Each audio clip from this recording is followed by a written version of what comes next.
Igitondo cyiza nshuti bakunzi batuza TV nanone tubahaye ikaze mu myitozo ya Rayon Sport yabaye ku mugoroba tugiye kuganira ku bintu bike ariko by'ingenzi byihutirwa cyane.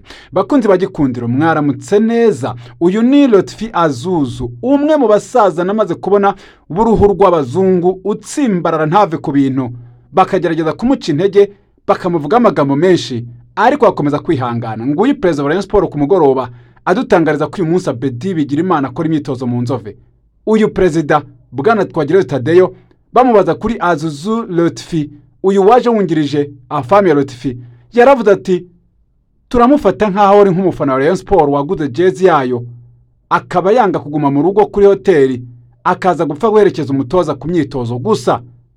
Birumvikana neza uyu mugabo yasaga n'atari mu bere ya Gikundiro. Amakuru meza ni uko Rayon Sport yatangiye kumubara nk'umukozi wayo kandi ngoma kumuha amasezerano yemewe n'amategeko. Azuzu Lotfi, umusaza wungirije afami ya Lotfi, niwe wamwizaniye, yamuzanye muri Rayon Sport ariko baza gusanga kafa amategeko n'amabwiriza yayo kubijyanye n'amalisanse uyu mugabo ntabyo afite. Nibyo basanze atemerewe kujya kuri touchline ngo umutoza wungirije byemewe n'amategeko mu kintu nyafurika Rayon Sport igiye kwitabira ya Confederations Cup, ariko afami ya Lotfi yarazi neza ko uyu musaza ari uzamwungiriza kandi ari ugomba kuba ayizeye kuko azi ibyo ashoboye. Uyu musaza witwa Lotfi Azuzu ukomeje gukuba abasore atababariye, nyamara wasanga hari akamara maze muri Rayon Sport nabo bamaze kubibona. Byasaga naho biteye isoni kumva umugabo w'uruhu rwera asa nari mu ikipe itamushaka agakomeza gusunika akanga kurekura, bakamuca intege ariko akanga kubyumva akihangana akabatereka nkomeze nsimbarare wenda bazabona ibyo nshoboye. Nibyo Lotfi Azuzu ku mugoroba yakoresheje imyitozo ikomeye cyane y'imbaraga, ubwo arafatanya na Ayabonga Lebita ndetse n'umugabo witwa Haruna Feruzi, umugabo w'umushinga ntahe we wujuje ibyangombwa byose. Mbaye ikaze cyane mu myitozo ya Gikundiro yabaye ku mugoroba. Abasore barakora imyitozo y'imbaraga cyane. Nguyu uwitwa Chancellor Dong Meng wambaye imyeru, nguyu n'amasogisi y'umutuku. Uyu musore akomeje kuba konveka bareyo nubwo rwose atarasinya. Ibi byose reka tubiganiramo iminota mike cyane. Nguhaye mwikaze nshuti mukunzi wa Gikundiro kugira ngo ugire amakuru wicarana muri weekend. Noneho tuze kwerekera mu Nzove nimugoroba nkwiyerekere Abedi Bigirimana for the first time yambaye umwenda wa Gikundiro kuri iki kibuga cyiza cya Skol Stadium hano mu Nzove. Uyu munsi kamera zanyu ziraba ziriyo. Ese biteguye kubana nanjye? Witeguye kubikurikira? Reka nguhe ikaze cyane kandi ngusabije ikintu kimwe, kora subscribe kabisa niba ushaka gukomeza kuza kuryoherwa natwe. Mbona no gushimira mu mwese mwamaze kuyikora. Twamaze kuza umuryango mugari w'abakunzi bacu bagera ku 63,000. Intego ni yayindi, turashaka kuza 100,000 nawe wabigizemo uruhare. Imana ikumpera umugisha w'ubikoze. Ushaka tuwushyira muri groupe y'abakunzi bacu kandi nyandikira kuri nimero yanjye bwite 0783 42 600 mbaza n'amakuru ya siporo, kuko iyo nimero nicyo nayitungiye kugira ngo mbitaba nubahiriza ibyifuzo byanyu. Nitwa MC Johnny Brian, ko tubonye bwa mbere mwese murakaza neza muri groupe y'abakunzi cyane kandi muri kuri channel y'abakunzi umupira w'amaguru, aho tuganira kuri siporo nta na kimwe dusize inyuma. Ama equipe yanyu yose tuyanyuramo uko dushobojwe, ariko wabitworoheye cyane tukahatinda koko. Ni munyamira iki gitondo dutinde muri Murera, ikipe y'ubururu n'umweru. Umutoza Bakame ari gutyaza atababariye umunyezamu ndetse abanyezamu bose barimo Dirisa Kuyate, Patient Ndikuriye, wa musore wundi ndetse n'abandi banyezamu ni bana bafite akakanya. Ariko reka ntinde cyane ngaruka kuri uyu musaza witwa Lotfi Azuzu. Yaje ntawe umwumva ndetse kandi nyuma yuko basanze nta byangombwa afite byemewe na kafu zaje guhumira ku mirari. Byari bizwi ko umutoza afami ya Lotfi azizana umutoza umwungirije kandi wumva filozofi ziwe bagomba kuganira ibyo gutoza kandi bikagenda neza. Agiye kuzana yizana Lotfi Azuzu wifitiye lisansi itamwemerera kujya mu marushanwa nyafurika. Rayon Sport ijya kumuhangayiko wo gushaka undi mutoza wemewe n'amategeko.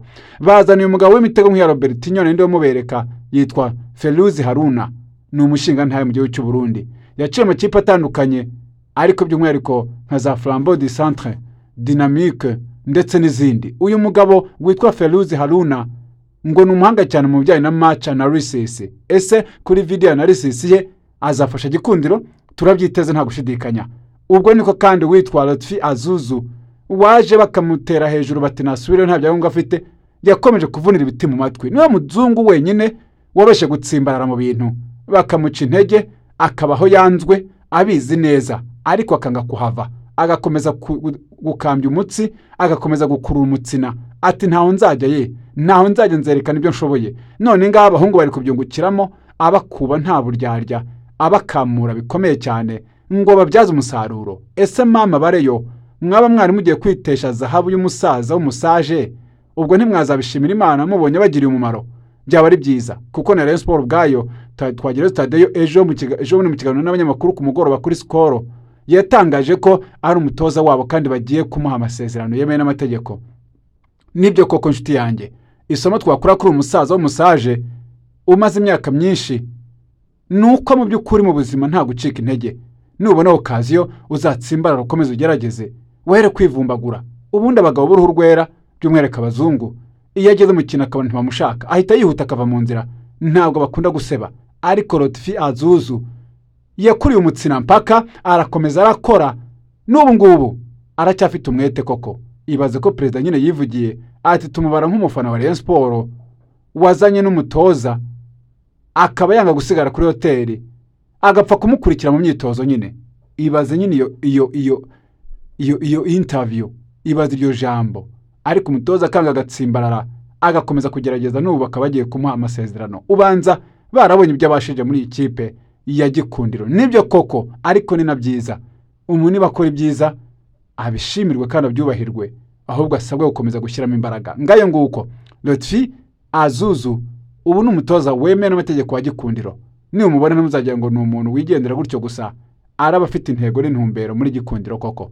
Reka mbashimire cyane abantu turi kumwe, nkomeze kubabwira ko turi kumwe na company ikomeye cyane yitwa USB Core Limited, unique and special brand kwa Mr. Regis mu Gakiriro ka Gisozi. Niho nyine ushobora kubona ibikoresho byose by'amashanyarazi ndetse n'iby'itumanaho, ama CCTV cameras bayinstalli wawe cyangwa ku kazi ukajya ubasha gukurikira umutekano waho neza kuri telefone yawe, bakwereka niko ubikoresha kandi bikagenda neza. Baguha amatara y'ubwoko bwose, yaba yo mu nzu ya meza cyane agezweho, ndetse n'aya matara meza cyane yo hanze, ya matara meza cyane yo muri piscine. Ubwo murabyumva neza namwe, ni imitako koko. Byose babiguha ku giciro cyiza kandi kidahenze cyane, dore ko bafite n'icyo bita ama fan extinguisher bya bikoresho bikura umwotsi mu bikoni. Ubwo barabyumva neza. Bafite insinga za originali, bafite ama interrupteri, bafite ama fireplace bya byotero bya kizungu, bafite sliding gate cyangwa se gate controller handi ukanda telecommande gusa gate ya kwifungura. Bafite ibintu byinshi cyane mu bijyanye n'amashanyarazi n'itumanaho. Ni muri USB Core Limited, niho abantu bose bahahira kwa Regis. Ngwino mu Gakiriro ka Gisozi ukimara kugera imbere ya Copacom Business Center, ubura amaso urebe haruguru yawe ibumoso, urahita wabona company ikomeye cyane n'icyapa cyanditseho USB Core Limited. Aho ngaho ni kwa Regis. Kora delivery cyangwa wabaze ibyisumbuyeho kuri 0783 72 hamwe na Unique Core Limited. Ni ihuriro ry'abahanga bazi guhitamo ibikwiye byiza kandi bitaramba. Ubwo kandi mbahaye ikaze. Turacyaganira kuri Gikundiro. Iyi Gikundiro ikomeje imyitegura, abasore bari kwitoza cyane ibijyanye no gushota mu izamu. Abanyezamu bari kumva amashoti koko. Ejo witwa Bing Bero yashose umunyezamu witwa Yves, ni impamo y'Imana yararabiranye. Nuko abahungu barakoze imyitozo ikomeye, ni amashoti bari gutera mu izamu nta mikino irimo, kugira ngo barebe ko bazabasha guhangana n'abakeba. Nibyo birakomeye. Rayon Sport igiye gutangira pre-season ku munsi w'ejo ku cyumweru, izakina n'ikipe ya AS Muhanga. Nyamara vuba cyane izatangira gukina imikino itandukanye, dore ko izajya Nyanza ikakina n'ikipe ya Gorilla FC, ndetse ikajya mu karere ka Ngoma ikakina n'ikipe ya Gasogi, igasoreza imikino wa gatatu wayo azaba wayo wa kane mu byo bita Rayon Week, ikina n'ikipe ya Intercellera mu karere ka Rubavu. Nibidukunde nka Tuza TV tuzaba tuhateye kamera zacu tubereka iyo mikino live. Wenda gushimira ko wamaze gukora subscribe. Niba waramaze kuyikora wubahwe, komeza ukore like, ukore share kugira video zacu zigere ku bantu benshi. Utwandikire no muri comment ku kindi kivuzo cyose wagira cyatuma turushaho gukorera ibyiza kandi bijyana no gushaka kwawe. Rayon Sport ubu ngubu nyuma y'uko Bedi Bigirimana yarasinye, uyu munsi tumutegereje mu Nzove. Ndaza kumubereka mu myambaro myiza imeze nk'iyi. Basef umaze kuberwa, ba Bing Bero barabyakiriye, ba Mohamed Cheri hagati mu kibuga afatanya Mana Nyagasani, ba Bagayogo. Aba basore, uyu musore ambaye imyeru ni umunya Nigeria, ntabwo ndamenye izina rye, ahise ava mu nzira. Ni umwe waje ejo bundi ku munsi wa mbere akiruka agahita abura umwuka, ariko Imana ishimwe yaje kuba zanzahuka. Hari abambwiye bati ko numva babyishimiye. Oya, amakuru nyatangira ku gihe, ibindi kamahitamo y'abakurikira ibyo nkora, kandi abashimira cyane. Abagerageje gutukana, reka mbibutseho gutukana nta kintu bimara, icyo ntutse simpinduka cyo ntacyo bitwaye rwose. kandi natutswe n'ibintu byinshi birenze ibi. Ntabwo rero aka kanya najya kubabazwa n'uko umuntu yantutse. Oya, ntabwo mba afite umwanya wabyo. Njye mbaha inkuru kandi ntabwo najya gutira cyangwa gupapira ngo mbeshye habona. Oya, ndabashimira cyane, niyo ni sapoti mwampaye ibyo mufite mu mitwe yanyu. Imana ibahe umugisha. Mupfa kuba mwarakurikiye kandi n'ubu ndabizi ko mutazabura ibyo mubona mugashima. Imana impera umugisha abantu bose badukunda. Niyonzima Claude afite ibibanza bigurishwa, amaze agurishwa n'akodeshwa, yashyizeho poromosiyo kuva ku miliyoni 2.5 kugera ku miliyoni 10. Ugenda ubona ikibanza mu ngano yose ushaka mu Kabuga ka Musha, hano ku muhanda ujya Gikondo. Ubwo ndagenda mbavuga hatandukanye ku Irebero, nyine umuhanda werekera ku Irebero ukirenga Gikondo uzamuka.